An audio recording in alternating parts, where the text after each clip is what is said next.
the impossible, whatever remains, however improbable, must be true. And it is not a question of a little occultism or a touch of mysticism, Mr. Denton. It is vampirism, and there's a host of damned souls at Pelham House. Thy father's spirit, doomed for a certain term to walk the night. Here, the old gods aren't dead. And what of the true god? He's dead. Can't complain. People assume that time is a strict progression of cause to effect, but actually, from a non-linear, non-subjective viewpoint, it's more like a big ball of wibbly-wobbly, timey-wimey stuff. You're listening to Paranormal UK Radio. And good evening, everybody. Welcome to another edition of Paranormal UK Radio Show, the flagship show here on the Paranormal UK Radio Network. I'm your host for this evening, Mark Johnson. Irene Allen Block, our normal host, is unable to make it tonight. Want to send a lot of positive thoughts her way. She lost one of her fur babies today. Has been with her for 13 years, and so she's dealing, with the loss of a beloved pet. So, we send her our condolences. I know how hard it is to lose a member of the family like that, and he was definitely a member of the family with her for many, many, many years. So hopefully she'll be back with us next week. But just for those of you, our listeners out there, I know we haven't really had a new show out in a while. We've had a lot of different things happening. We've been a little sporadic, but I do want to let everyone know that, starting with this week's show, we are going to be booked solid with guests going over the next couple of months. So there'll be no more breaks. We are back to business. A lot of that had to do with personal stuff going on with both Irene and myself. My day job was kind of getting in the way, but things have updated and changed to the point where now we can devote more time to the show and to you, our listeners. And there's lots of good subjects we want to discuss. I mean, we're trying to get some more interesting guests on, talking about topics we haven't really covered before. Tonight's topic I'm very excited to discuss because it's something that I wish Irene was here because she has experienced this on several occasions, but I've heard the story, so I can talk about it for her. But just to get into our guest tonight is Vaughn Brashler. Now, Vaughn is the author of several different books, including Confessions of a Reluctant Ghost Hunter, The 7 Secrets of Time Travel. But tonight we're going to be talking about his brand new book, Time Shifts, Experiences of Slipping into the Past and Future. Now, Vaughn is an award-winning journalist and former faculty member at Omega Institute. He's led workshops throughout the United States and the United Kingdom and is a lifetime member of the Theosophical Society. Did I say that right, Vaughn? Yes, sir. Okay. Well, welcome to the program. Thank you very much for coming on tonight. Thank you, Mark. It's great to be with you. Now, as I mentioned, looking over some of your other books, which you've written several here, you got an impressive lineup.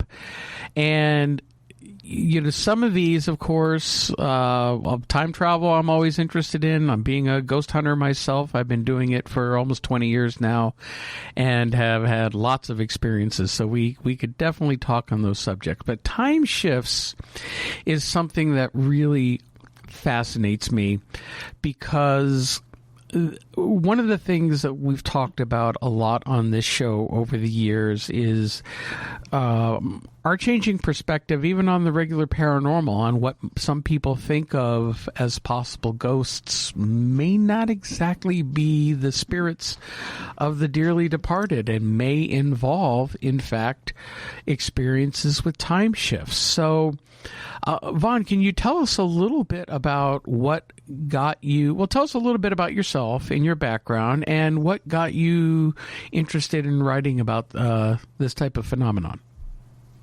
Well, I always wanted to be a newspaper reporter, and I tried radio, and I don't have your excellent voice, Mark, so I went back to newspaper. And I think early on I started having experiences that kind of pushed me in this way, or let's say shifted me out of time. My mother had a time shift or time slip when she was a little girl and didn't make sense of it until it was replicated when she was an older woman. You could only talk about it to me, her little toddler. And I think a lot of people are like that. They have no way to make sense of it. It just seems like a daydream, something very odd that happened to them. They think maybe it was a vision or some wild flight of imagination. And then I started having them myself when I was about 12, and they've continued. Well, can you give me an example about some of these early time shifts that you experienced? My first mark was when I was 12. I went berry picking. I wanted to ride in a big yellow school bus, and I always walked to school by choice. So in the summer, when the school bus was being loaded up with children near my house, I got some of my friends and we boarded the bus. And we were terrible berry pickers. We ate almost everything we picked, and then we went to the swimming hole by the river, waited for the bus to blow the horn to take us home at night. But I got sick one day, a really sick, much more than you would normally say of a stomach ache. It was just an agonizing abdominal pain. And I knew it just seemed like life-threatening. Sometimes you just know. And I thought, how could I get home? Well, they wouldn't take me home until everyone was ready to get home at the end of the day. So I looked at the railroad tracks that we always drove over to get to the berry field, and I reasoned with my brain-addled adolescent brain that I could walk on those railroad tracks and they would lead me directly to my home, which is crazy in a lot of ways. We were some 20 miles from my home. It was presumptuous to think that railroad track would actually lead to my home with all the switchbacks trains make. And then there was a presumption that the train actually stopped in front of my home. I don't know why I thought that, but I started to walk. And suddenly I rounded the bend and I took one step and everything went kind of hazy. And suddenly I was in front of my house. I can't explain that. I've tried. So I put it in the book as my first time slip. So I went into the house and it turned out that I had a burst appendix. Thank goodness I came home early. Thank goodness I came home instantaneously.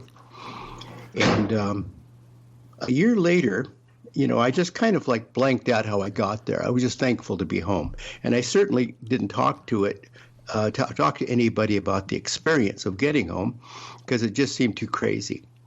And I don't think I believed it myself, because I was kind of like out of my head with illness. The next year, I stared at the front of the house and I realized a year later the train didn't stop anywhere near my house. It just didn't. And in fact, it stopped only on the far end of the town on either end, and we lived in the middle. So it was crazy to think the train stopped there. But 2 or 3 years later, we moved north of there, and lo and behold, the railroad ran right in front of our house. In fact, we were living in a house that was built out of parts of I don't know, the old railroad line or something. It was the house next to us was totally built out of pieces that were left behind by the railroad. It was a strange situation.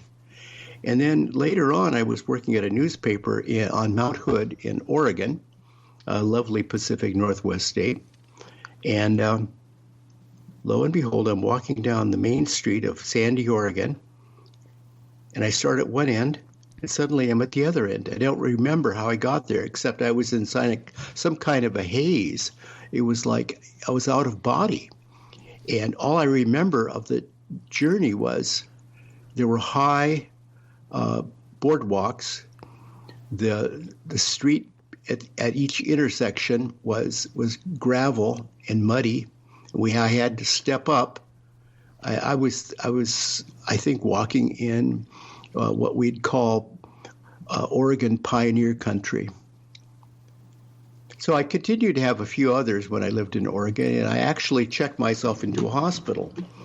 And I asked them to run. I went on Friday night. I said, you've got me through Sunday, and I have to go back to the newspaper, run all the tests. They ran all the tests, and they said, there's nothing wrong with you. And I realized I had actually experienced something. I call it non-ordinary reality, slipping outside normal, ordinary time and space. The first one, the first story, when you started walking down the railroad tracks to when you found in front of your house, and you said it was almost like instantaneously. Now, were you aware of the actual time? No. How much time had passed from when you started walking down the railroad tracks till you found yourself in front of the house? Like what time of day it was? It seemed instantaneous. I mean, there was kind of like almost like an internal blackout, like I didn't see anything, and suddenly I was there. So for a long time, I used to say angels carried me. So it wasn't as if you had an incident of missing time where it was a couple hours later and then you found yourself in front. It was an instantaneous. Yeah, but this is the funny thing, Mark. It seems that, and I've interviewed a lot of people, and I've studied a lot of classic stories that would seem irrefutable, and it seems that the time variant is profound between one story and another. Sometimes these things just happen in a flash, and sometimes you're gone quite a long time.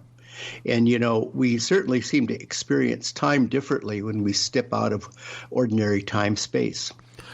Well, one of the things I've talked about a lot is the fact that if you listen to, physicists like Dr. Michio Kaku or Dr. Neil deGrasse Tyson, and they start talking about string theory, and there are even some spiritual concepts where our relationship with time, our understanding of time is not correct. We are, as human beings, we're programmed, our brains are programmed to look at time as something linear. That we have a beginning and ending to everything, and time moves forwards in seconds and minutes and hours and days. When in reality, all time is happening at once. Yes. And we are just only able to perceive this moment in time. We can remember the past. We don't really know the future, but yet the future can be accessed. A great example would be when people who've gone under hypnotic regression and they do, let's say, a past life regression. And they want to see, who they were in a past life. If you going through the process of reincarnation, you live a lifetime, you die, and then you come back to Earth, reincarnate, live another lifetime, and going throughout the centuries like that. But there are people who also report future lives. Now, how can you have a future life if it hasn't happened yet? And well, I'm sorry. I was going to say I be my guest. Interrupt. Oh, I was going to say that there's only one timeline, and it's looped. Timeline is looped. The past is occurring. Every point on the past is occurring. Every point in the future is occurring. And we are only focused on what we call our present now. But there are multiple nows. And the proof of this is someone tried to explain it to me simply the other day is we all experience time, said my son. We all experience time going forward. It's like now and then we suddenly we drift into the future. There's a new now. Indeed, as Einstein suggested with his relativity theory, there are multiple nows, but the now is really when light strikes you and as you perceive it. And so perception is a big part of this. He talked about the witness, the relevance of the witness, and we're focused on now, but that's just a cultural bias. It is a contrived, agreed upon consensus as to where we should focus our attention, which is right here. Now, if you unhinge your consciousness to in an altered state, let's say, and you shift your consciousness to say, I'm not going to be focused on this time and place. I'm going to focus my consciousness on another time and place. Of course, visualizing that is important. You have to project yourself there. And if you see it, you can be it. You know, as my first teacher said, you perceive, and you believe, and you achieve. You know, it's a formula. So if we can think of being in the past, we can go in the past. I mean, many people do this. They do it in their dreams all the time, waking dreams, sleeping dreams. The best ones are called lucid dreams, where you're really there and you really feel it. And it really is meaningful. But we can also go into the future. We absolutely can go in the future. It's harder. It's harder because you don't feel the confidence. You can actually put your consciousness into the future. And then you say, is the future written? Well, yes, it's written in the same sense that, now, this might be a bad comparison, but if you look at divination arts like numerology, astrology, and so forth, you know, they will project what's likely to happen in the future. So I call this the probable future. But it's not written in stone. There's a lot of variables to get you there. But this is the way the energy is flowing. This is the way the energy, with things in motion right now, it appears that it's going in that direction. And you could actually go and visit it. And then, of course, if you don't like it, you can kind of alter things. So you have another probable outcome.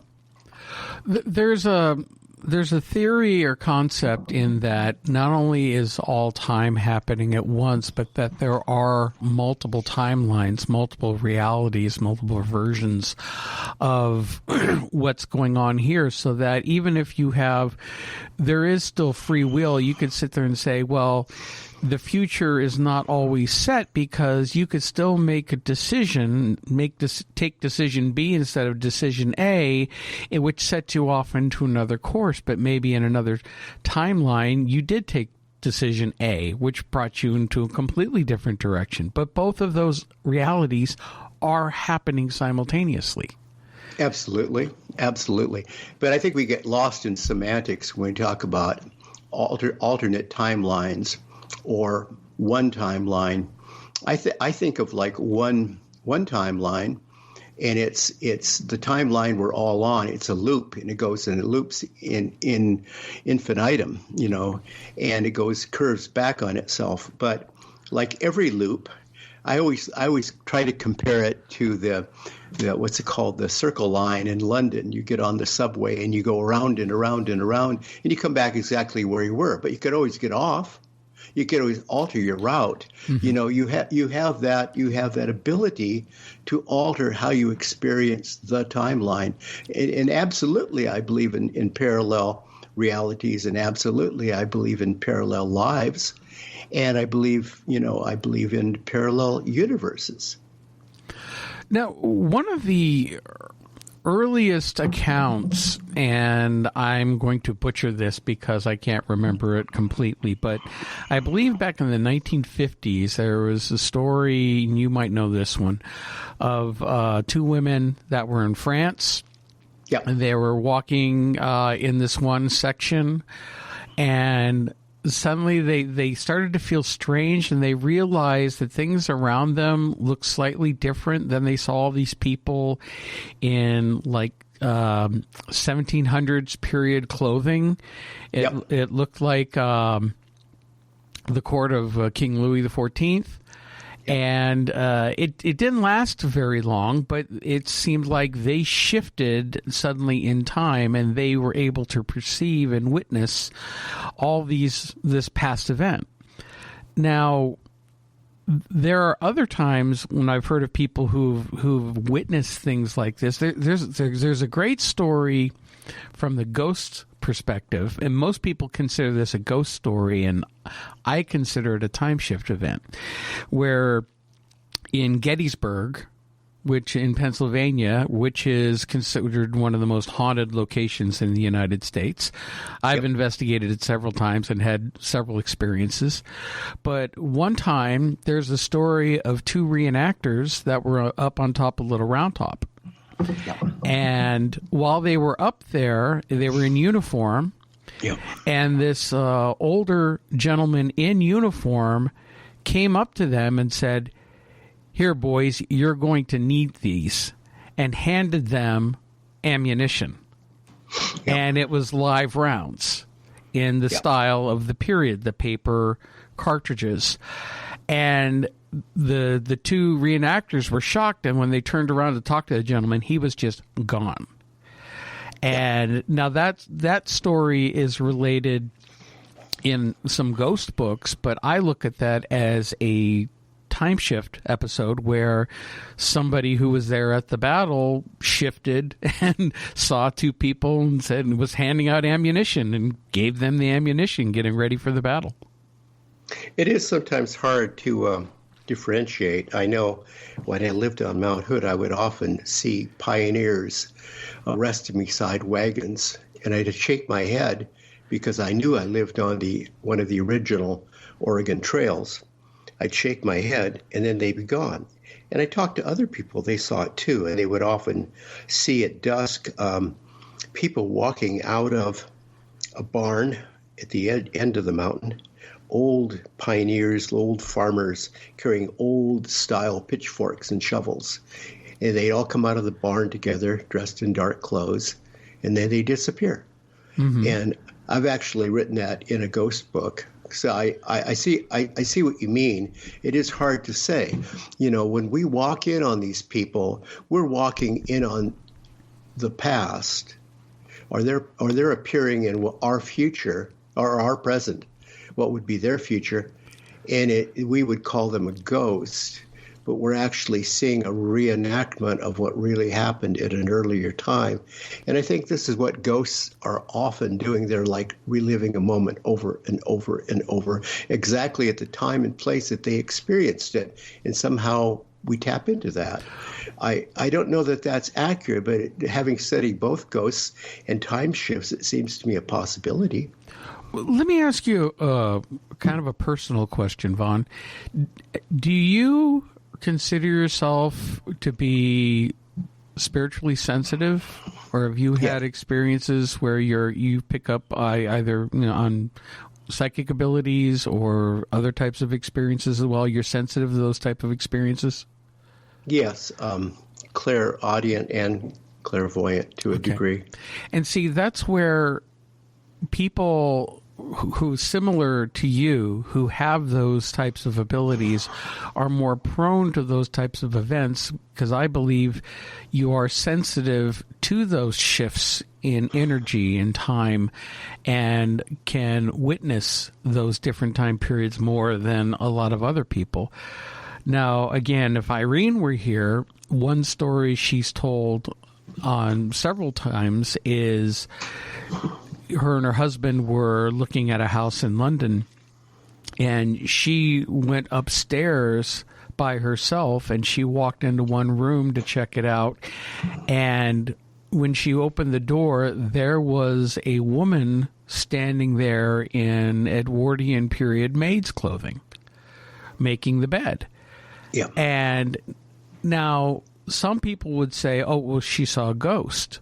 Well, what happened was the woman turned and looked at her, and both of their jaws dropped open in shock because they saw each other. Yep. And the woman was shocked to see Irene as much as Irene was shocked to see her, and the woman vanished. Now, again, this is where most traditional paranormal researchers will say, oh, well, it's the spirit of a maid who died and she doesn't know she's dead, so she's still going about her daily business. And I completely disagree with that. I believe that it's one of these time shift events where two very much alive, living, breathing human beings who just happen to be occupying different time frames, the conditions were right for those two people to see each other and interact. I would tend to agree with you, Mark. I can think of being at a rather haunted guest hotel, I guess you would call guest lodge in Kensington, South Kensington. And I spent the night in various rooms from time to time, going to the London Book Fair, as I used to love to do when we could go places. Remember when we could go places. Never forget. But I would go there in the spring, and one day I stayed in room 8. And the next morning I'm commenting, gosh, weird things happen in 8. Someone said, you were in 8? They said it's haunted. But I think the people who were there thought they were just like existing right now. They didn't know. We tend to think we're very linear thinkers. They're just the here and now. And everything that's old is dead, and everything that's in the future is speculative. But what if it is coexisting? I believe that there's a lot of coexistences. And when I would see a fully dressed Indian shaman from the Warm Spring Indian Reservation at around circa 1900 suddenly appear in the forest when I'm walking up at Brightwood, Oregon, where I lived for a while, and he'd see me and I'd see him. It's like he popped in, and I suppose from his point of view, I just popped in. And yes, we find ourselves staring at each other, a gasp. And he goes, oh, and I say, go, go, go. You don't belong here. And he disappears, you see. But for that moment in time, we bumped into each other. Fascinating. That is really a fascinating experience. And again, it's one of those times when you both could see each other and recognize and are both shocked at seeing each other. Now, there's the other phenomenon that when people, they talk about a residual haunting, or some people, like in the Ghost Hunters TV show, they talk about the stone tape theory, which I think it's a way to explain how some past events play themselves out over and over again, like a loop, like watching a recording. Right. And, they attribute it to everything to like underground rivers or quartz or limestone, and past events, the energy of a past event imprints itself on a location, and like the energy, like another example would be Gettysburg. I mean, so many people have seen and witnessed things at Gettysburg. Yep. I knew one guy who, he and his family were driving along, and he was filming with his video camera, and they're going past Pickett's Charge, that open field, and they caught this band of rebel soldiers marching across the field, but there were no reenactors out there that day. And again, I don't necessarily believe or subscribe to the stone tape explanation. However, I do believe that certain areas contain, or whether it's due to ley lines or whether it's due to other forms of energy that we may not understand, that allow these overlaps and shifts in time.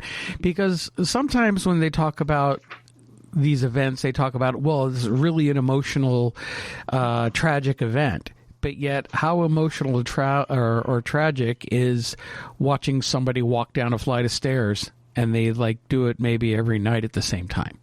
What would cause that event to appear?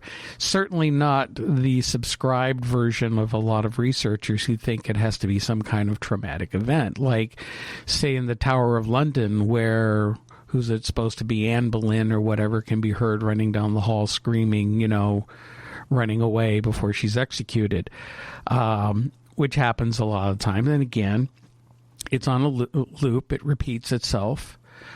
And I can understand that's tragic, but then there are those stories that make no sense at all. Somebody walks into a room, looks at a clock, and then they walk out or they vanish. Yeah. So what causes that? And I personally think, and you can give me your opinion on this, I think it's a combination of factors. I think in some cases it depends on the person.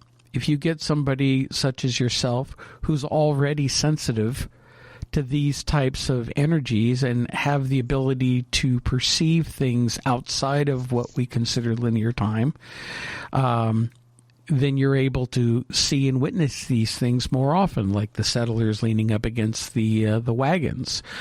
It's not like anything traumatic's going on there. They're just relaxing.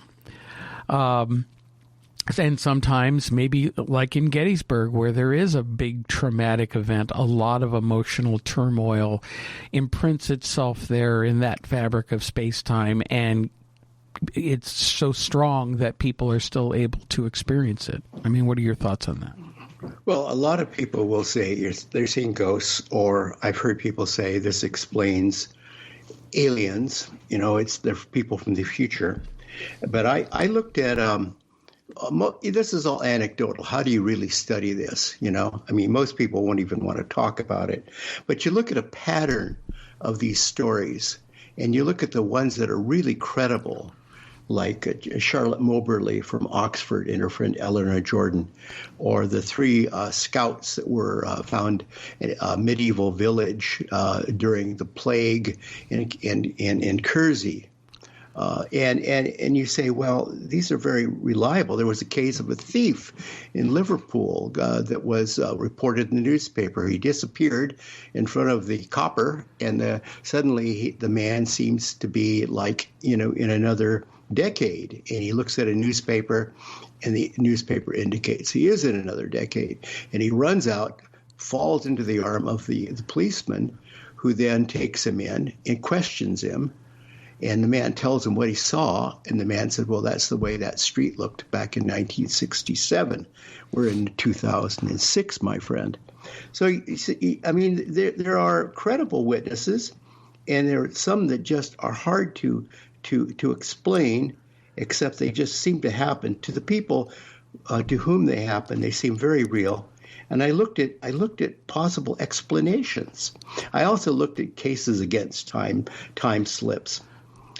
Delusions, confusion, highly suggestible imagination, memories from one's past life, one's current past life, the psychic precognition of the future, there's dreaming, there's creative imagination.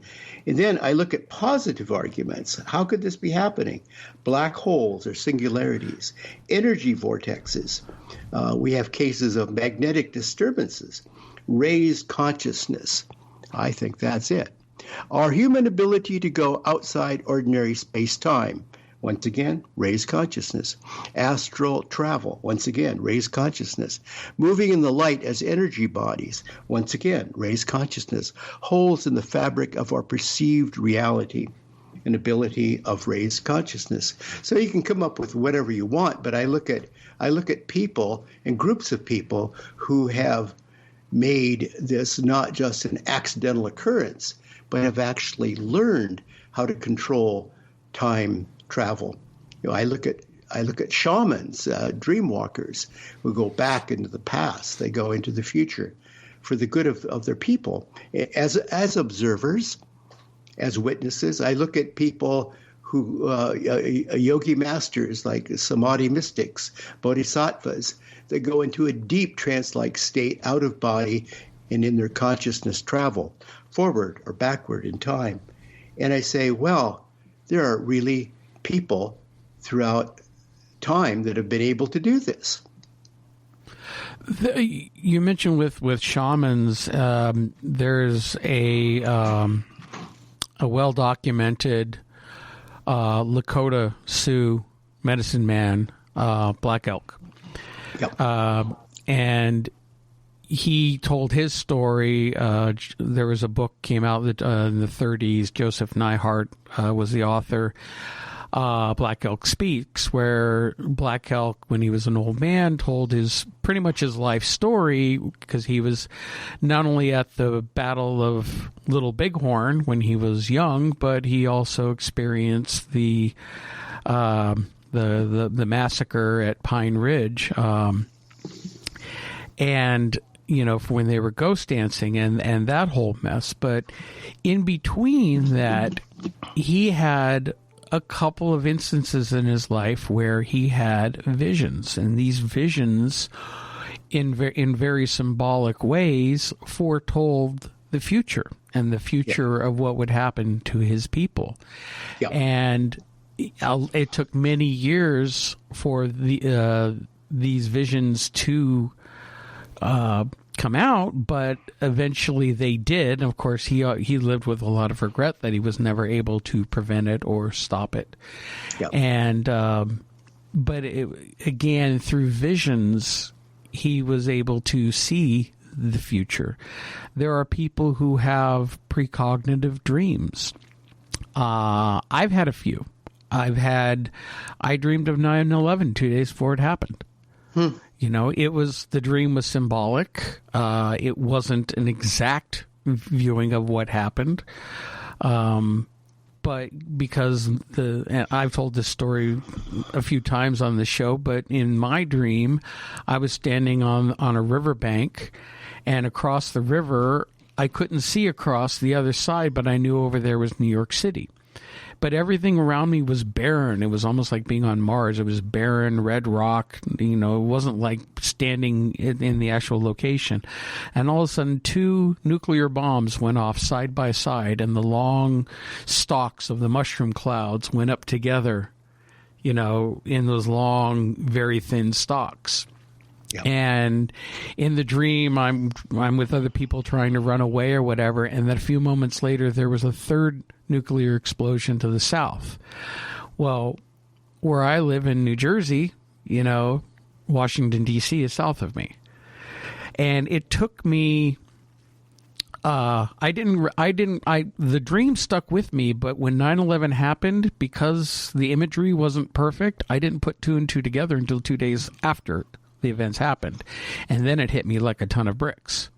Yep. And so those people, and I've had a couple of dreams like that before. So again, if time was linear, how would a lot of people would say, well, how can you predict the future? How can you know what's going to happen in the future?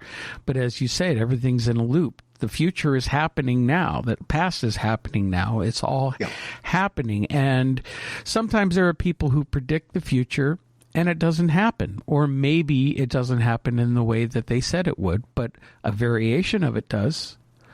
There is a author out of Colorado. I don't know if you've ever heard of her. Her name is Mary Summer Rain. She wrote a bunch of spiritual books back in the late 80s into the 90s. She trained under a Chippewa medicine woman. And one of her books was all about the future. It was all about learning from this Chippewa woman about earth changes and things that are supposedly coming, that were going to happen. And at the end of the book, she summarized in a timeline a bunch of different things that were supposed to be happening. I mean, there was no exact dates, but what's interesting is the book was written back in the late 80s. And in looking at the book and the things that she predicted, more than 75% of them have happened. Some were exact, right on.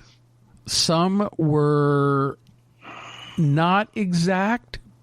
One example was, well, she talked about there was going to be this instance of big white-collar crime and the stock market crashing and, you know, a bunch of stuff happening on Wall Street. Well, we all know what happened back in, you know, the 2007 and even before that, and all the bailouts and all that white-collar crime. But then there was she talked about instances of like almost insanity, like people going insane. And, you know, in these last 20 years, people have been getting crazier and crazier and doing all sorts of crazy things that you never would have dreamed of before. One of the things she talked about that was in one of her predictions was there was going to be a worldwide event that was going to last a couple of years. Now, in her books, she saw it as the power grid goes down. Never explaining how, but we would be without power for about 2 years. Whether it's by a solar flare or whether it was because of, you know, some kind of attack, somebody using an EMP weapon to disrupt the electrical grid. And of course, that has never happened. But then I started to think this last year, she saw an event, a big worldwide event, that would take a couple of years to get through. And what are we going through right now? We're going through a major, big worldwide event that's affecting the entire world. It's not a power outage. We're dealing with a pandemic. But because she had seen, and predicted enough of other things along the way that have since come true, it made me think maybe this is one of those things that she predicted. But again, it's happening in a different manner because things change. Everything changes. Everything is kind of fluid. And even though it's not the exact same thing, it's still an event is happening. Yeah, I mean, I always think of like the pebble in the pond. There's a ripple effect. Anything can alter the current, But the great psychics will say they cannot predict with 100% certainty what will happen, but they have a pretty good vision of the way things seem to be piling up. And I think back to these people that have precognition or dreams of the future. And I don't doubt that this happens all the time. Many people have the same verifiable dream of the future, which comes very, very true. And you say, how did they know?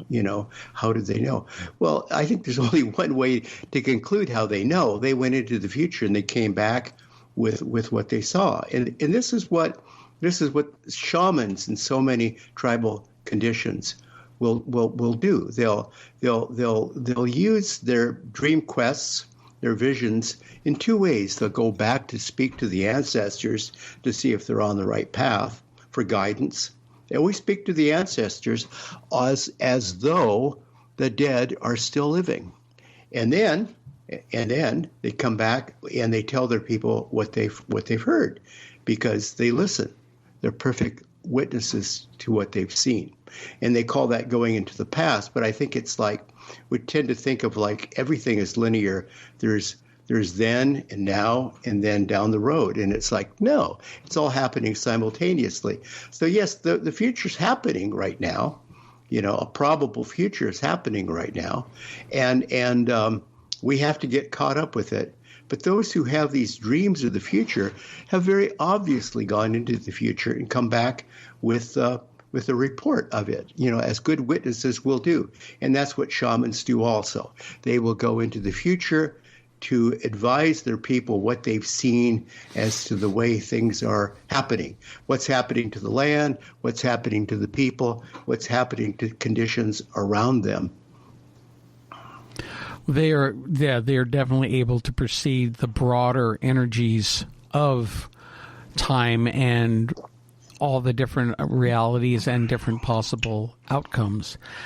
With some of these different types of time shifts, there's, I'm very big on the idea of interdimensional reality. And again, which I think explains a lot of different types of paranormal phenomenon. It's not paranormal so much as it's interdimensional. Everything from a good percentage of people who are having UFO or alien experiences to ghostly experiences to be even strange things like folklore. When you talk about different lands, different countries have their legends of these creatures, these mythological creatures that seem to be able to flit in and out of our reality. Everything from the Celtic fairies, Icelandic trolls, Middle Eastern jinn, that is possible that we're dealing with real entities and beings that are able to not only share our reality in this energy vibration, as I call it, where what's our reality, but shift into other realities that we can't perceive. So it seems like they can just vanish and disappear. Yes. I know a lot of people who've had Bigfoot experiences where they'll see a Bigfoot and then suddenly it's like it vanishes right in front of their eyes. And was it like a spirit? The natives would have thought of more of like a spirit creature, or is it a creature that is able to shift in between realities? Another great case, well-documented case of the Skinwalker Ranch in Utah. I'm sure you've heard of. And when Robert Bigelow's NIDS team, National Institute for Discovery Science, when they owned the ranch and they were conducting their research on all the paranormal activity going on there's one case where a couple of researchers with infrared binoculars watched a portal open up, and they could only see it through the infrared spectrum. This get wider and wider until this creature crawled through the tunnel, crawled out onto the ground, and then ran off into the woods. Yep. Or the former ranch owner would see these portals open up in the air, and it would be dusk, almost completely dark, yet when the portals open up, they could see blue sky and clouds on the other side as these craft would fly through. So it's, again, I look at a lot of this as an interdimensional type of reality where a lot of different things are going on at once. We're just only, or most of us, I should say, are only able to perceive a very thin slice of it. It's like the electromagnetic spectrum. Yep. When you look at the whole EMF spectrum, you see a graph of it right in the center. There's this little thin strip of what we call visible light. That's all our eyes can perceive. Yet on either side, it goes all the way out into the infrared, or in one direction, or all the way out into the ultraviolet in the other direction. Yep. And they're all happening, or even another analogy I'll use is radio stations. You can be tuned into one radio station and listen to your songs, but yet there's 100 other radio stations all playing at the same time. You can't hear them because you're not tuned into those stations. Exactly right. I mean, if you wanted to explain all this using our 5 physical senses, if you wanted to make sense of this from a material reductionist point of view, which I discourage doing, then you're looking at a 3-dimensional world. There's up and down and sideways, and it's like we live inside a box, and that's all we see. That's all we can see with these eyes, because these are physical eyes. This is all we can hear with these ears, because these are physical ears. I mean, we have to learn to see with new eyes and hear with new ears. And so I think we have to go outside of this in a state of heightened consciousness, as the mystics do, as the shamans do. I think of my first teacher, who was a psychic author named Louis Gittner. He's passed on, but he helped a great many people, and he practiced in a very low-key way. You would find him, and he would tell you anything. He would help you to any degree, and he was quite gifted. He wrote several books. Listen, Listen, Listen, Love is a Verb, Voices from the Source, There is a Rainbow. But he would go into a trance much like Edgar Cayce on his back.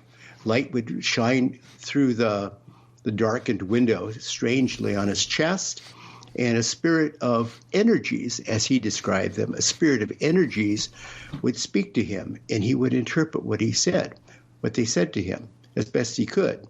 Often he couldn't find the words. And he described this to me, and he said, I don't know what they are. I said, are they spirit? Are they nature spirits? He said, I don't know. They just tell me they're a collection of energies gathered at this time and place. So he said, but I got to reading about Dorothy McLean's book and about Findhorn and the experience in Scotland that he had with the Deva of the Pea and various nature spirits. So I thought, gosh, they seem to be getting the same kind of messages, as I get. And I wonder if we're getting the same messages, and I wonder if we're getting them at the same time. And he said, now I keep a diary, because when I go into trance, I have a transcription, and it's all written down. So I know when I receive these messages, what the messages were, as best I understood them. So I got on a plane. I went to Scotland. I knocked on Dorothy's trailer door, and she opened the door, and he said, hi, I'm Louis Gittner. He said, I'm Dorothy McLean. He said, I know, I want to talk to you. Bursts into the room, shows her his diary, And she said, well, Lewis, I actually keep a sort of diary too. And she showed him, and they were just about the same, except they were not exactly the same. They were like, I don't know, several hours difference. I think as I recall, there were 9 hours difference or 8 hours difference. And he said, oh, they're not simultaneous broadcasts then. She said, Lewis, you do understand time zones, don't you? He said, aha, they were getting the same message from the same energy spirit. Let's call it a interdimensional being, if you like. I like that term. And they were saying the same thing in the same way at the same time. I do believe in interdimensional beings, simply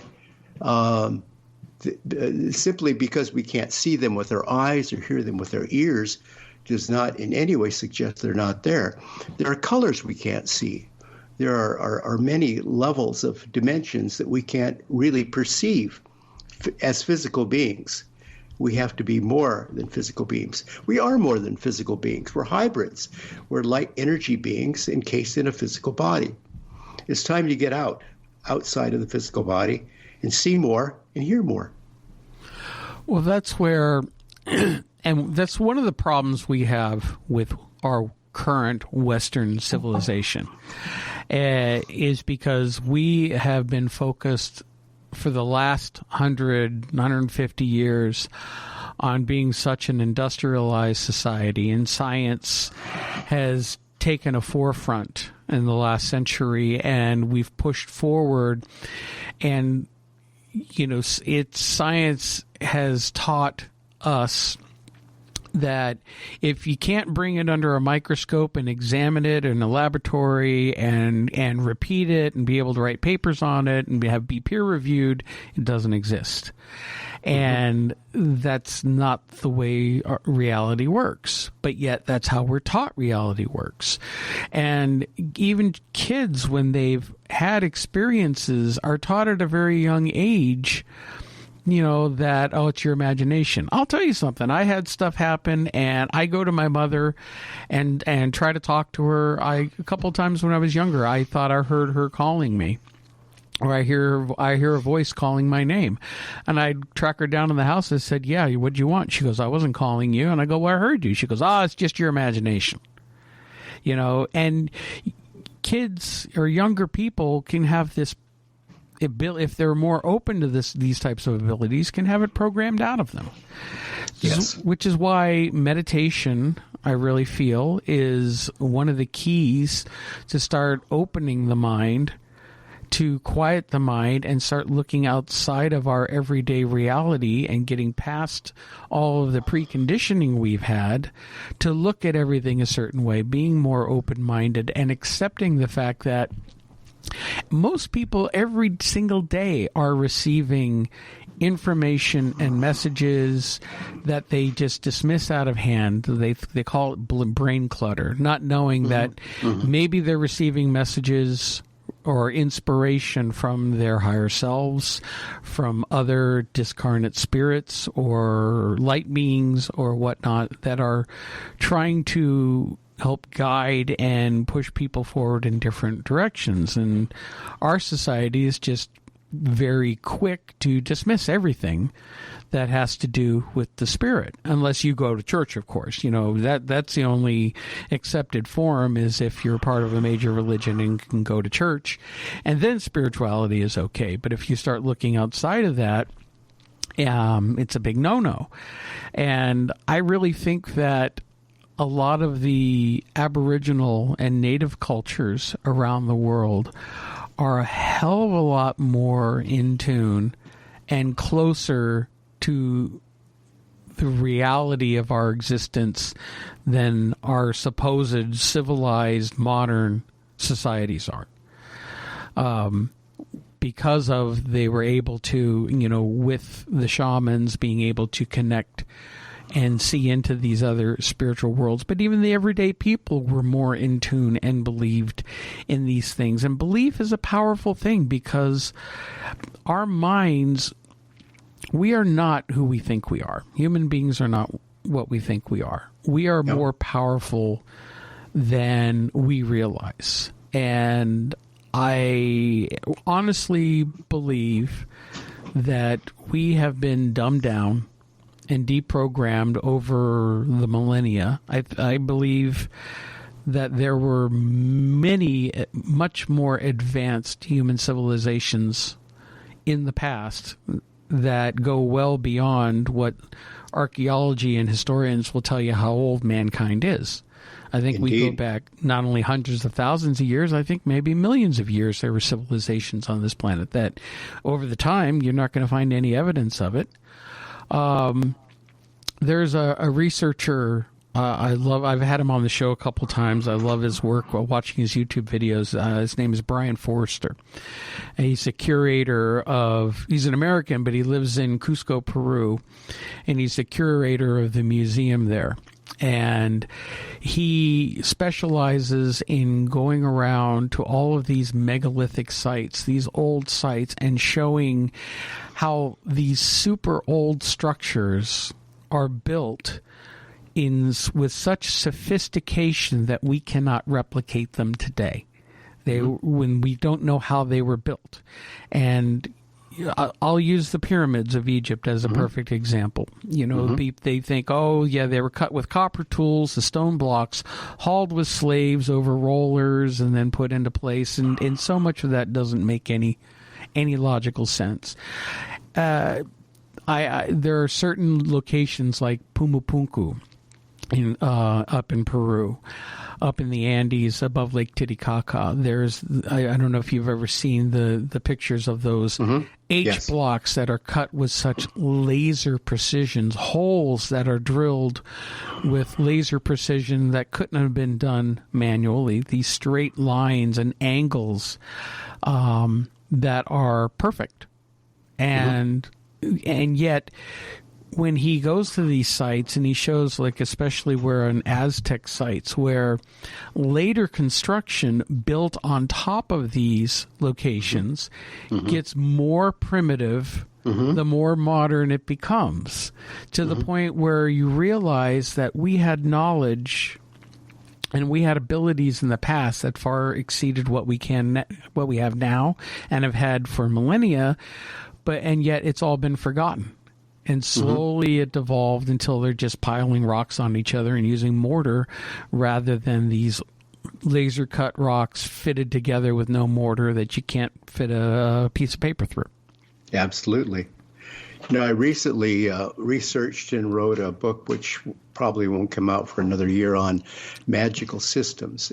And in researching that, it was shocking how much we've lost. I mean, we've taken magical systems from 5,000 years ago and dumbed them down. And we call this, modern cutting edge thinking. It's not. It's not. I mean, we've lost so much. But, we're people ever since the scientific age. We're people who pride ourselves on the ability to measure everything. And we do it in such a stupid way. I'm sorry. But we take a tape measure and we say, oh, it's so long, and it's so high. And then we weigh it, and then it weighs so much, and we think by measuring something in that bizarre, arbitrary way, we totally understand it. Well, we don't understand that all of creation is energy. It's in energy. It's in different forms. I mean, we live in a world of manifest energy, so it's moving very slowly, But it's in a transitionary phase where it's going to be once again pure energy, And it's like it's hard for us. It's hard for us being so physically oriented to our world and the way we look at our world and experience our world, to actually see it fully, and I'm always impressed by the writings of P.D. Uspensky, a one-time colleague of Gurdjieff. He wrote so well in Incursium Organum. He talks about how, we all live kind of in a box. He explained it like this. You live on the second floor. There's a floor, 4 walls, no windows, a ceiling. I think I've lived in this apartment building before.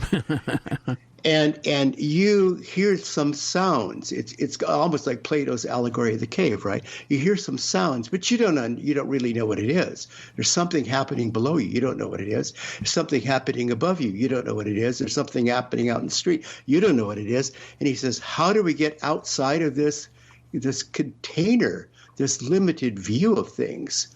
And he says, there's only one way: meditation. You have to actually leave the body, go and experience it.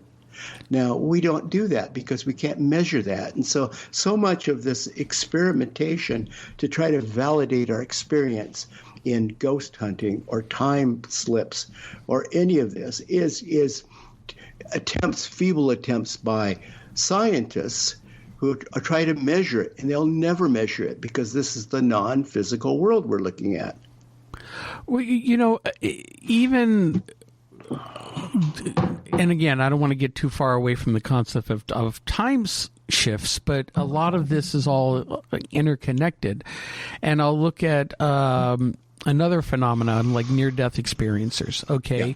Yeah. And this is where science fails, is you'll have people who are clinically dead.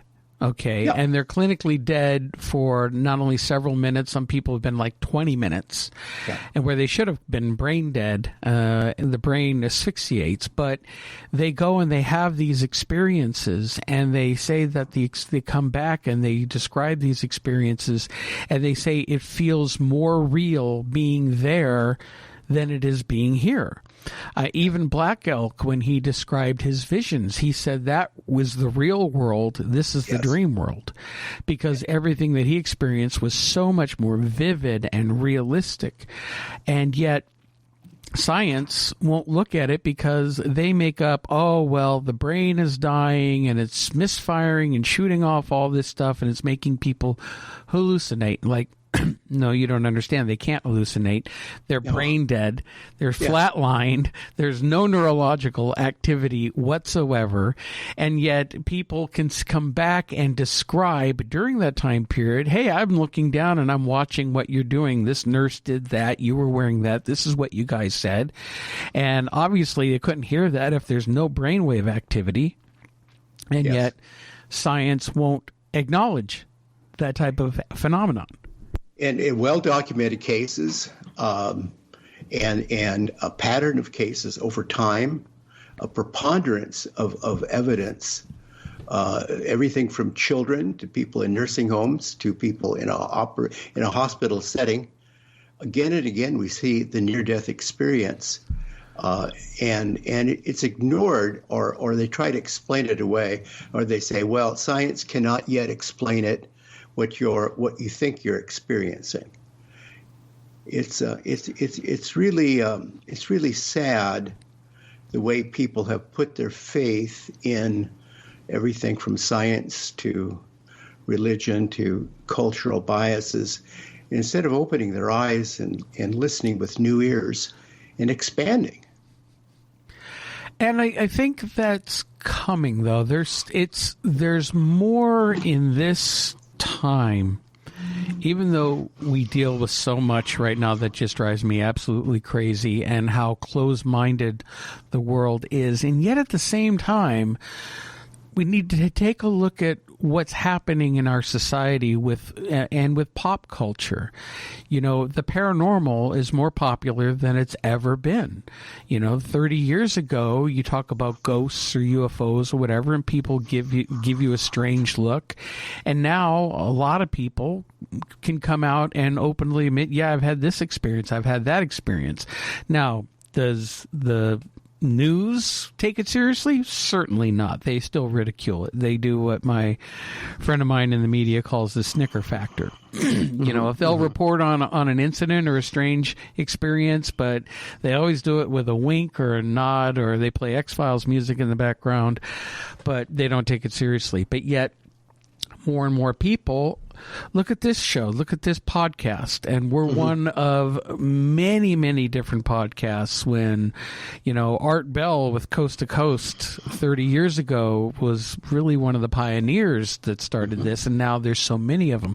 So there's a raising of cultural awareness towards these types of things, and people are becoming more open to it.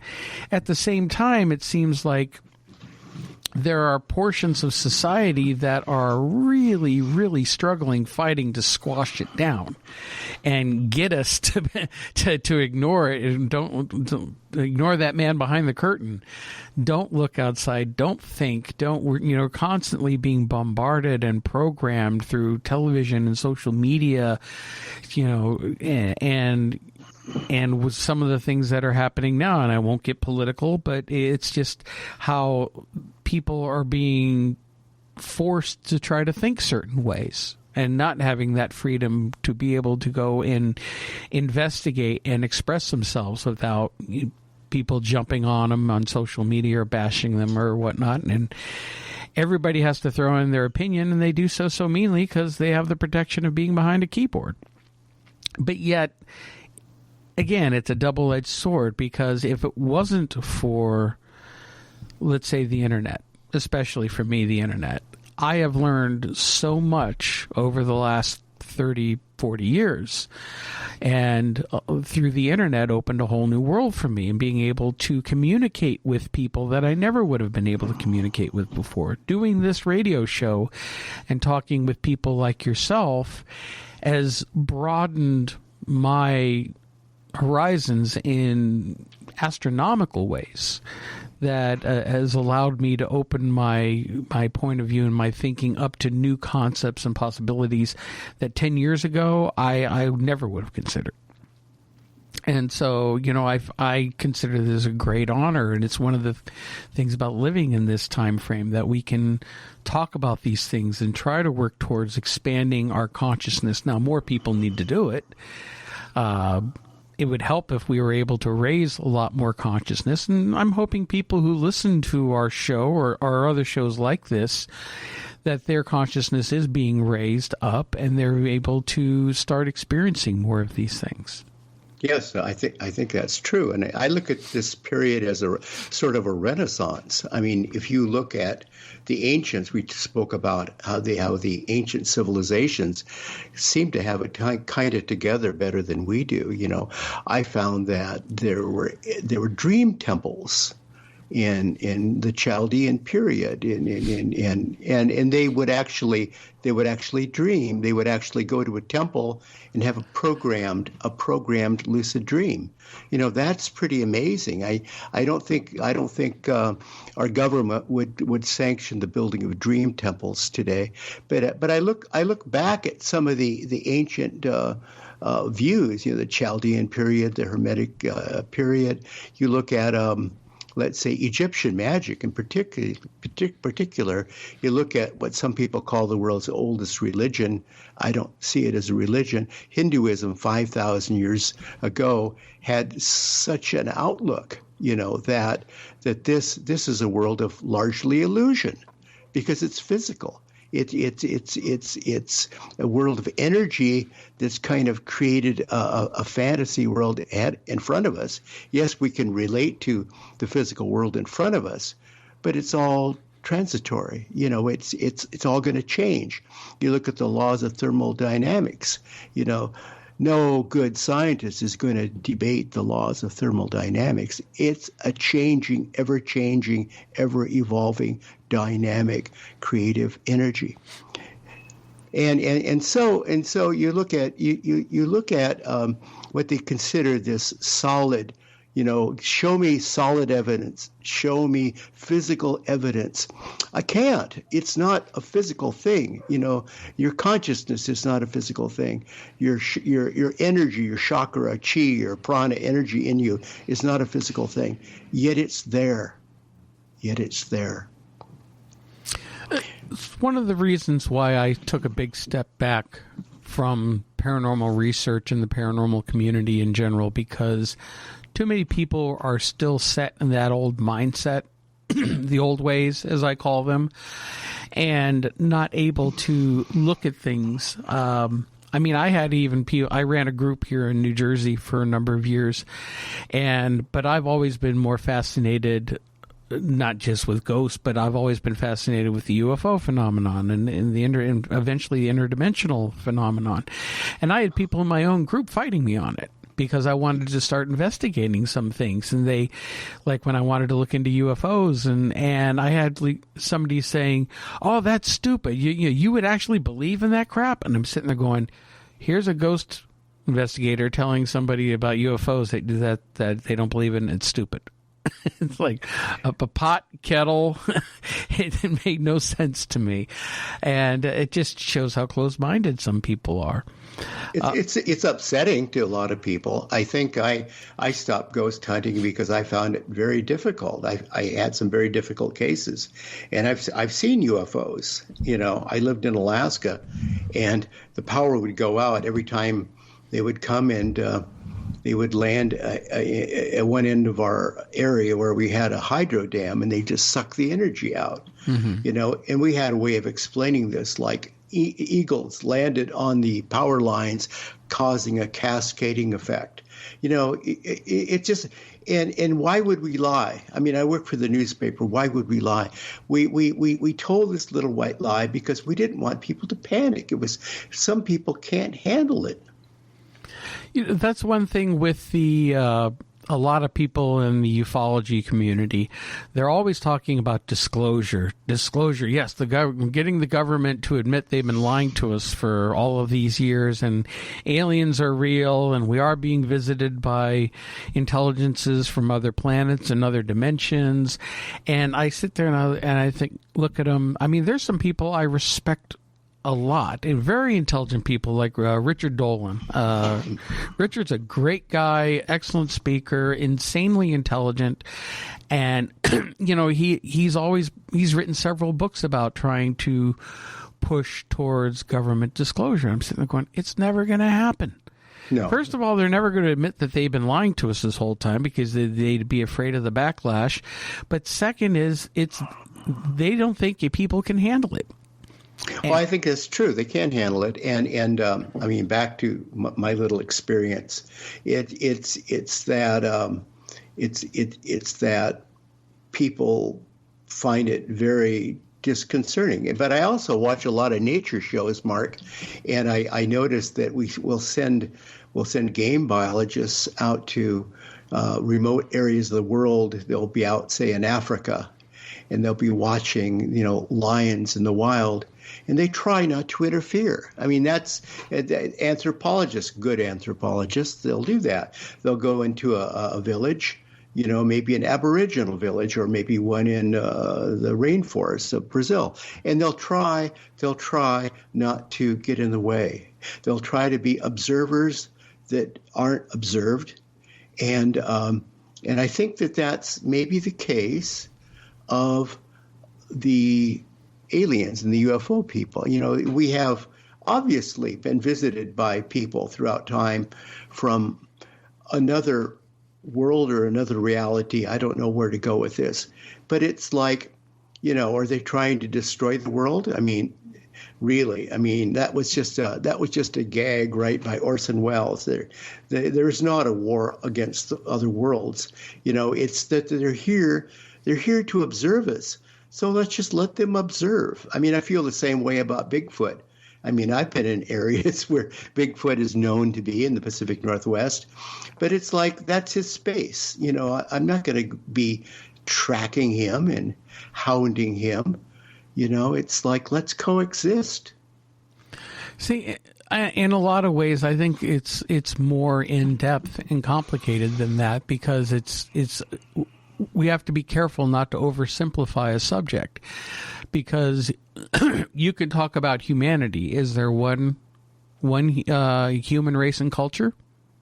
Well, there's one human race, but there's many, many different cultures and countries, people with different agendas. And when it comes to not only, the UFO phenomenon, but even the interdimensional phenomenon, I think we're dealing with many, many different types of beings and entities, some benign, some malevolent, some who don't care one way or the other. But you're dealing with, it's just like people. Everyone is different. And so there's a great variety out there of positive, negative, and neutral. And in a lot of ways, I think it's our perception. I look at nature. Nature is a great example. If you sit there and look at nature, there's no good or evil in nature. Nature just is. I mean, you can watch the hyena, or the go after the gazelle and kill the gazelle and think, oh, that's cruel, that's evil. But that poor gazelle probably thinks, yeah, the hyena is evil for doing this to me. But at the same time, it's like they're both doing what they were created to do. They're not. There's nothing good or evil about it. It just is. I dealt with a case here, a long-running case here in New Jersey that I investigated that started off as a haunted house case, and after a few years of off and on investigating, realized we were dealing with something that was non-human, attached to the land, some type of nature spirit or something, which really opened my eyes to what's out there and things that are just beyond our sight and perception. And it goes back to, again, the time slips, and where people will have these experiences, and it doesn't mean, where they've slipped outside of what we consider reality, but in those cases, I think it's just their minds were able to tune into those different frequencies, those different radio stations, as I call them, and perceive things going on and things happening in those locations. That's it. It's fine tuning. I mean, I've been able to walk along a river in the woods all alone, and I could tune into a sound. I would hear a shepherd's pipe or a pan flute or whatever you want to call it, and I could actually amplify or diminish the sound by focusing on it. I was in effect tuning in. I've heard other people describe this too. They've heard music that others don't hear, and they're tuning into it. They're reaching a certain frequency and attuning to that sound. Well, see, my wife says I have a very special ability of tuning out, especially when she's talking and trying to tell me something. Can be very, very convenient at times. Yes, it's the guy thing, It's like, I'm sorry, what, you were saying something to me? Yeah, selective hearing. But so, ladies, don't be mad at us. It's just the guy thing. We're just the way we're programmed. I'm sorry. Yeah. But yeah, it is a matter of perception. And I mentioned earlier about pop culture. There was actually 2 fictional movies that I'll point to that I think really did a good job of explaining how the time shifts work. And one of my favorites was back in the mid-'80s. Oh, yeah. You know which one I'm talking about. Somewhere in Time. Somewhere in Time with Christopher Reeve. Very good. And excellent movie. And the way that he went about doing the time travel, which was pure thought and will and focusing his mind. You didn't need the H.G. Wells physical time machine. You didn't need something like, something mechanical to happen, but using thought and energy. She was able to shift himself back into that period in time. And what was the other one? There was another one that I just had it. And now I'm having an age issue here. Good Lord! Now I can't remember it. There have been a few good ones. Yeah, and I think that they help unknowingly. Hollywood has helped unknowingly raise the consciousness a little bit by these types of movies. But also I think they kind of like embellish on what it is, because I think most people that I've studied or interviewed or known or based on my own experience, you don't have a lot of interaction, if any at all. You might not even be observed. You might see something and you seem to have not a full body, not a full physical manifestation. You are not in your physical body exactly, although there are cases that seem to be like full body time slips. But you rarely, I can't think really offhand of people that have gone forward or backward in time and have altercations or bad experiences. Never did they see the Morlocks, ever.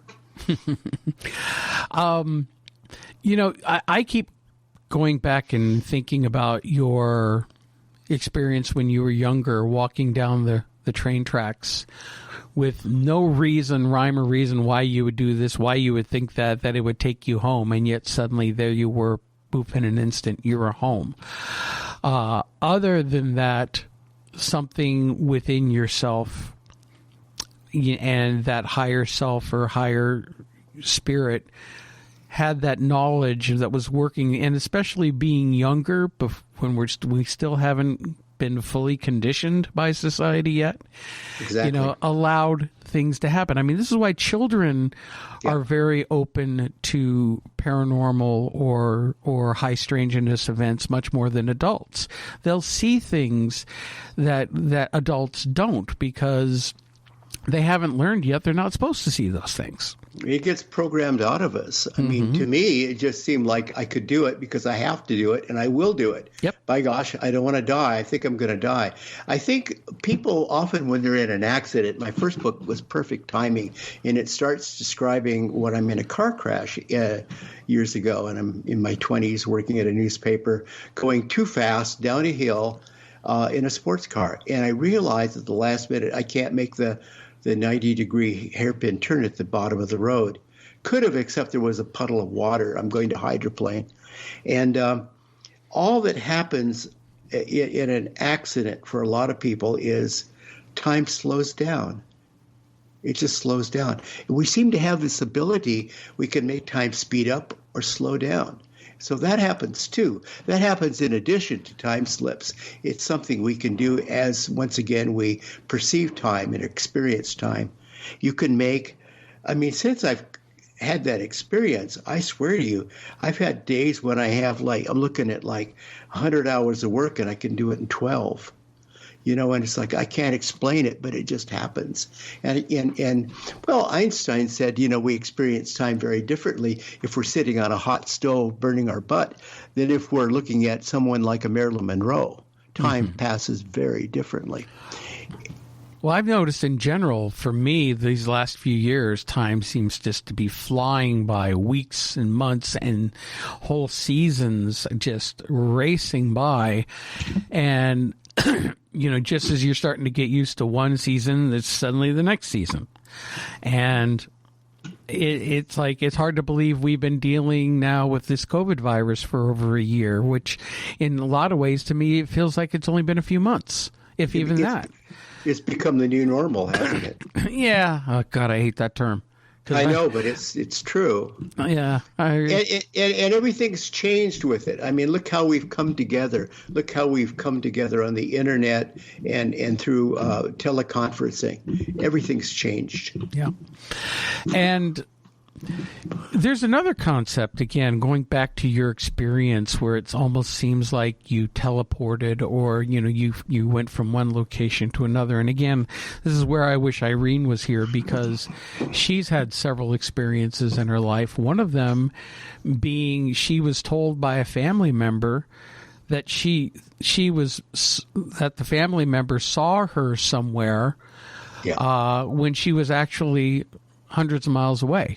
Yes. And that's happened a couple of different times. And so we're talking about what's known as bilocation, being in two places at once. Well, when we think of time, we have to think of two things, and they're inseparable, time and space. So they're both variables. And time, we've learned that there are certain things, certain natural forces that can affect time, gravity being one of them. And let's face facts. Science still doesn't fully understand gravity. Except that now they were able to measure gravity at a subatomic level. This actually helps prove Einstein's general theory of relativity. But with Einstein's theory is that the faster you travel, then time starts to slow down, at least from your perspective. Yes. Another movie, that was the one I was thinking of, Interstellar. With Matthew McConaughey. That's pretty decent. Yeah, the concepts. I mean, the movie itself and some of the things they did, it's like okay, but some of the concepts of dealing with time, I found to be very, very interesting. Being so close to a black hole or a singularity, and when gravity comes into it, it just starts making everything with time wonky. I mean, heck, even here on the ground, compared to an astronaut up in the International Space Station, time runs at a different rate. It does, and they've proven that. They've proven it. Yeah, absolutely. But I think too of the movie. What was the movie you're talking about? The space movie, Interstellar. Interstellar. I can always forget the name. Interstellar. It's a wonderful movie. I've seen it, I think, 3 times, and. To me, it brings up another thing, which I find coming back to all the time in many ways, and even more so with the idea of time travel, is the idea of the hero's journey. And we think of the hero's journey as like being Odysseus, or something like that. But in fact, we're all on our own hero's journey. We're all in a life adventure. And it's what you make of it. You can make it heroic if you accept challenges and overcome things and do things of benefit to others, but the idea, I know how I got to it. Me on the railroad tracks, we're always walking toward the horizon, and we never reach the horizon because you keep going around the world and around the world and around the world, and yet it's there. You perceive that it's there.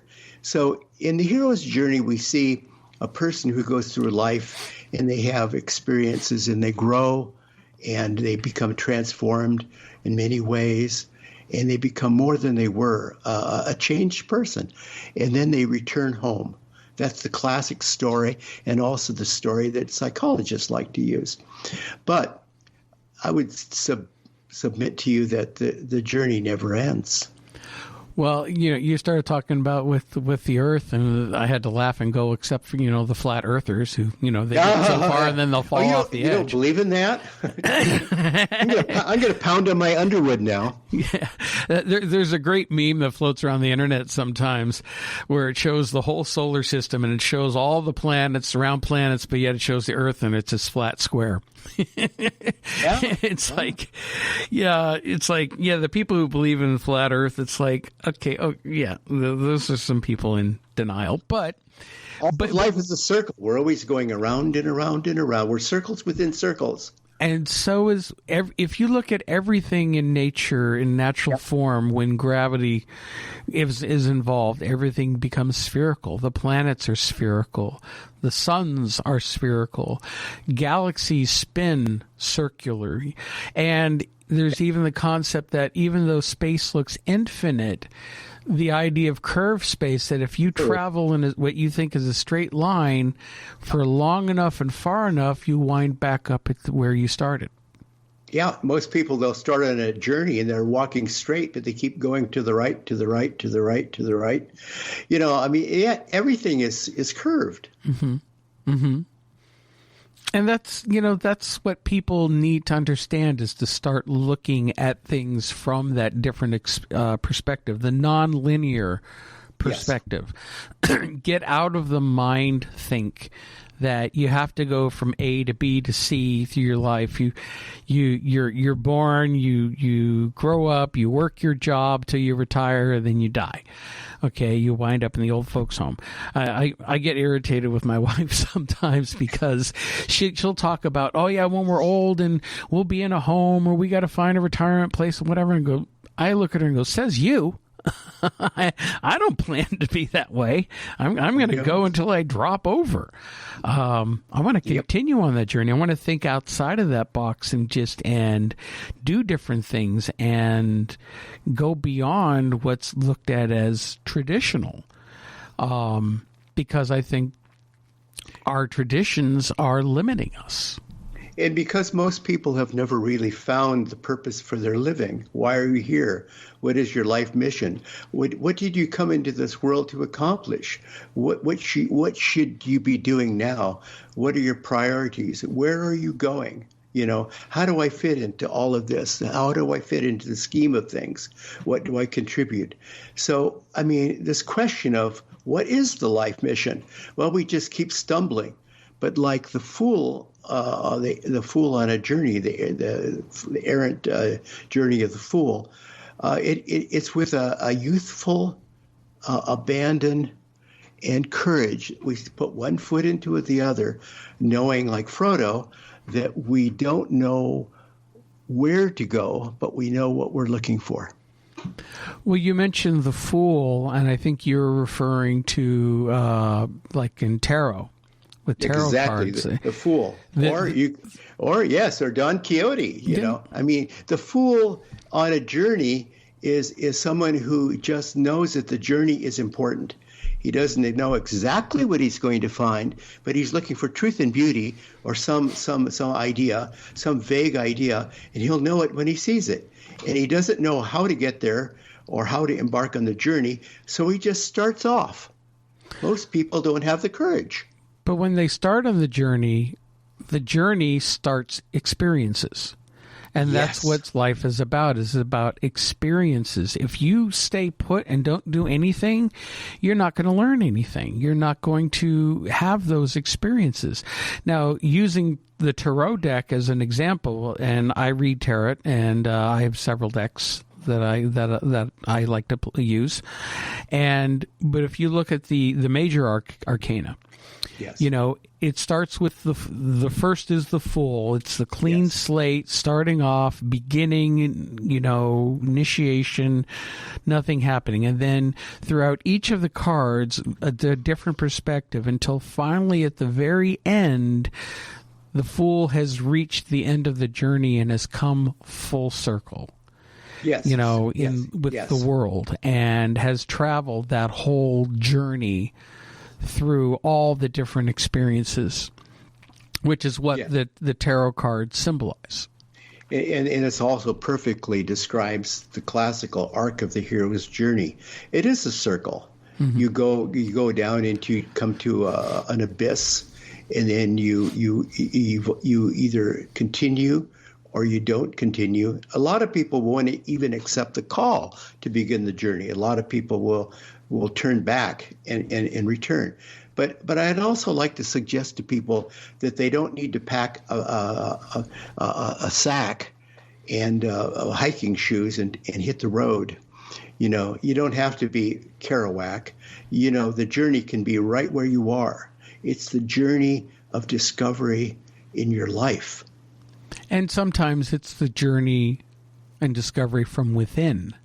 Yes. As you mentioned, with meditation, you could sit quietly in your house and never leave your house, but through meditation and constant practicing, quieting the mind, which I have a problem with because my brain just does not want to shut off. It's so full of mind chatter. So I struggle with that, but I'll keep practicing.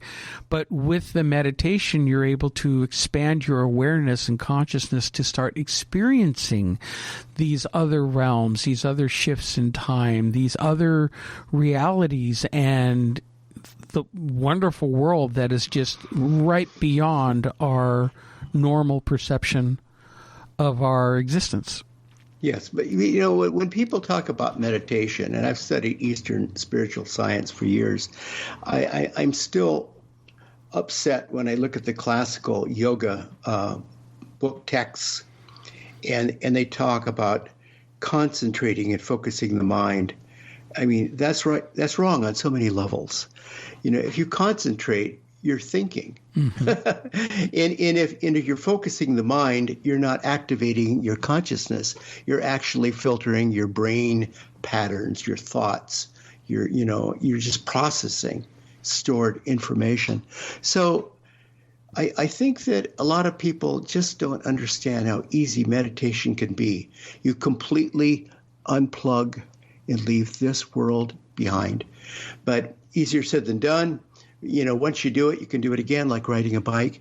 But back to the hero, I want to just add this thing. You said something that really, really registered with me, Mark, and that is, all these experiences in life, if you're willing to undergo the journey, you will experience them and grow from them just by experiencing them.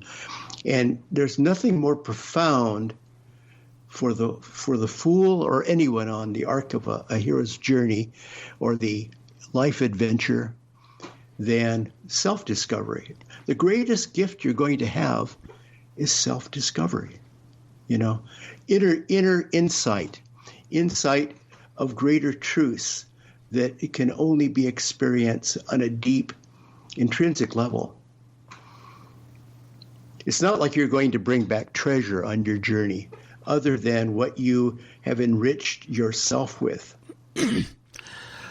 I in my past life, I grew up in LA, and I wanted to get in the film industry. I wanted to be a filmmaker, and I actually got my bachelor's degree in filmmaking. And so I understand like movies and story structure and script writing. Yeah. And, when you talk about the hero's journey, it's similar to when you're looking at a script for a movie. Okay.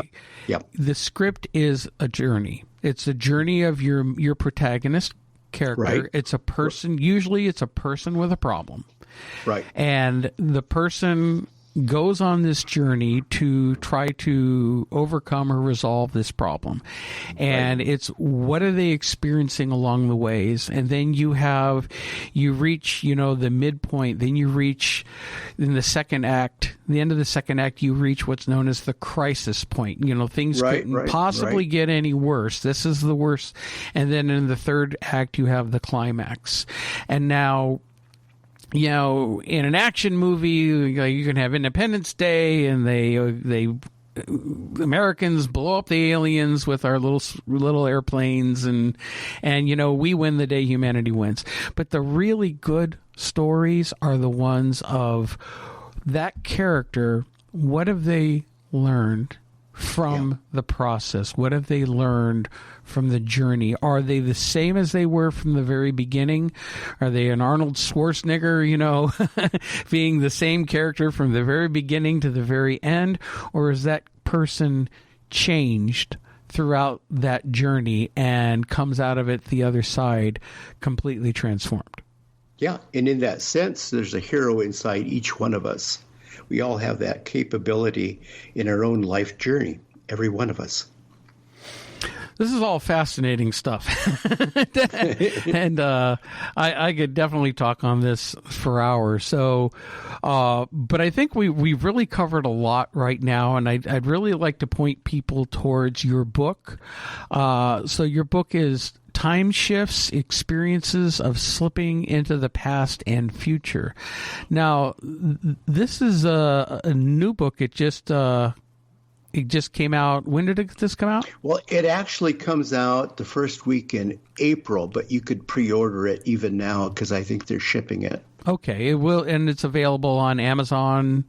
Yeah, Barnes and Noble online, bookstores which are open. yeah, those. There's a few Barnes and Noble I've seen that are open. Yay! So, well, Vaughn, I want to thank you so much for coming on the show. I mean, I thoroughly enjoyed this conversation, and I hope you have too. Thank you. Well, and I want to thank all of our listeners for tuning in to another edition of the Paranormal UK radio show, the flagship show here on the Paranormal UK radio network. And even though we're a British show, you've got the American handling it this week. So hopefully next week, Irene will be back with me taking the reins, and we'll go off on some more adventures. So be sure to tune in. Again, you can find our podcasts on Spreaker, Apple Podcasts, Google Podcasts, Samsung Podcasts, as well as on our website at paukradio.com, where we have our streaming station and all the other shows as well. But everyone, thank you again, and you have a great week, and we will talk with you all soon. Take care.